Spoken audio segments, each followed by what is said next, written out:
বেশিরভাগ ক্ষেত্রেই দেখা যাচ্ছে প্যারেন্টসরা বাচ্চাদের কান্না থামাতে তাদের হাতে মোবাইল ধরিয়ে দেয়, আর এইখান থেকেই যত জেদ, অধৈর্য ইত্যাদি কুঅভ্যাস তৈরি হচ্ছে। বর্তমান যুগে এমন প্যারেন্টসের সংখ্যা খুব কম আছে যারা সন্তানদের শুরু থেকেই বই পড়ার প্রতি এনকারেজ করে। বই পড়ার অভ্যাস ছোটবেলা থেকেই গড়ে তোলা অত্যন্ত জরুরি। বই পড়লে কল্পনা শক্তি বাড়ে, ভাষার ওপর দখল তৈরি হয়, বাচ্চার মূল্যবোধ বাড়ে।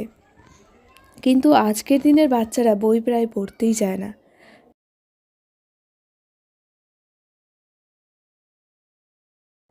বাচ্চার জন্য আপনি পড়ুন। বাচ্চারা অনুকরণ প্রিয় হয়, বিশেষ করে বাবা মাকে তারা যা করতে দেখে সেটাই তারা বেশি করে করে। তাই আগে আপনি বই পড়া শুরু করুন। আপনাকে বই পড়তে দেখেই আপনার সন্তানের বই পড়ার উৎসাহ আসবে। ভালো রিডার্সদের একটা বিশেষ ব্যাপার হলো তার প্যারেন্টসরাও ভালো রিডার্স ছিলেন। যতদিন পর্যন্ত বাচ্চা নিজে না পড়া শিখছে, আপনি পড়ে পড়ে তাকে শোনান। সে হতে পারে গল্পের বই, হতে পারে ইসলামিক বই, হতে পারে মোটিভেশনাল বুক। ঘরে এমন জিনিসপত্র রাখুন যাতে পড়ার প্রতি আগ্রহ তৈরি হয়। ঘরে blackboard, paper, pencil, drawing books ইত্যাদি রাখুন।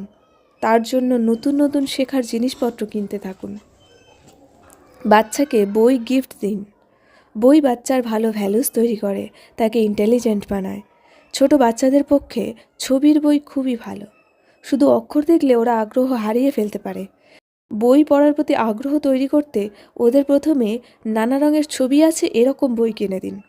এগুলো ওরা সহজে পড়তেও পারবে আর মজাও পাবে, আর বই পড়ার প্রতি আগ্রহ তৈরি হবে।